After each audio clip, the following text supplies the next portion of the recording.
میاں بیوی نے روزے کی حالت میں ہم بستری کر لی تو روزہ ٹوٹنے کی صورت میں اب اس کا کفارہ کیا ہوگا؟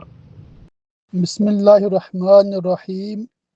روزہ بھی یاد تھا، میاں بیوی نے ہم بستری کر لی اور اس کے بعد کوئی ایسا عذر بھی نہیں پایا گیا کہ جس سے روزہ معاف ہو سکتا تھا، روزہ توڑنا جائز ہو سکتا تھا، مطلب کہ عورت کو اس دن حیض بھی نہیں آیا، ایک مثال ہے۔ اور کفارے کی دیگر ساری شرائط پائی گئی ہیں تو دونوں پہ 60 روزے رکھنے لازم آئے، اور یہ جو روزہ توڑا ہے رمضان کا، اس ایک روزے کی ایک دن کی قضا بھی کرنی ہے، تو یہ ایک روزہ قضا کا رکھنا ہے، اس کے ساتھ 60 روزے کفارے کے اس طرح رکھنے ہیں کہ ناغہ نہیں کرنا۔ ہاں، عورت کا جو حیض آتا ہے ہر ماہ اتنے دنوں کی چھٹی ہو سکتی ہے، مرد جو ہے اس کے پاس تو یہ بھی عذر نہیں ہے، تو مسلسل اس نے 60 روزے رکھنے ہیں، تو یہ کفارہ ان پہ لازم ہے 60 روزے رکھنے کا۔